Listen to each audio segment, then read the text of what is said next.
সাদা কালো একটা ছবি, মুখে চাপদাড়ি, মাথায় ব্যাগ ব্রাশ চুল। ২৪ বছর আগে দেশের শীর্ষ সন্ত্রাসীর তকমা পাওয়া সুব্রত বাইনের এরকমই একটা ছবি একসময় ঘুরে ফিরে ছাপিয়েছে দেশের সংবাদ মাধ্যমগুলো। তবে ছবির সঙ্গে যেসব কর্মকাণ্ডের খবর ছাপানো হতো তা ছিল সবই চমকপ্রদ আর চটকদার। ৯০-এর দশকে ঢাকার অপরাধ জগতের আলোচিত নাম ছিল সুব্রত বাইন ওরফে ফতে আলী।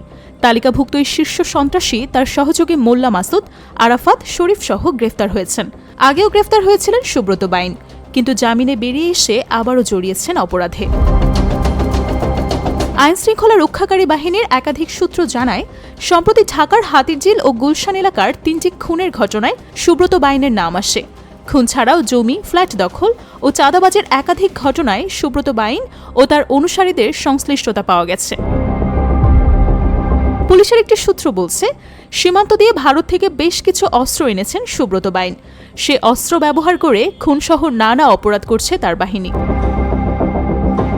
আইনশৃঙ্খলা রক্ষাকারী বাহিনীর বিভিন্ন সূত্র থেকে সুব্রত বাইনের অপরাধ জগতে জড়ানোর তথ্য পাওয়া যায়। সূত্রগুলো বলছে, ৯০-এর দশকে ঢাকায় আধিপত্য বিস্তার করে দরপত্র নিয়ন্ত্রণ ও বিভিন্ন স্থানে চাঁদাবাজিতে সুব্রত বাইনের নাম আসা ছিল তখনকার নিয়মিত ঘটনা। এসব কাজ করতে গিয়ে অসংখ্য খুন জখমের ঘটনাও ঘটেছে। একাধিকবার আইনশৃঙ্খলা রক্ষাকারী বাহিনীর হাতে গ্রেফতার হয়ে কারাগারে গেছেন তিনি। তবে জামিনে বেরিয়ে আবারও যুক্ত হয়েছে বিভিন্ন অপরাধে। সুব্রত বাইনের পুরো নাম ত্রিমাতি সুব্রত বাইন। জন্ম ১৯৬৭ সালে, মতান্তরে ১৯৬৯ সালে। সুব্রতর বাড়ি বরিশাল, থাকতেন মগবাজারে ভাড়া বাসায়। কলেজে ওঠার পর সুব্রতর অপরাধ জগতে প্রবেশ।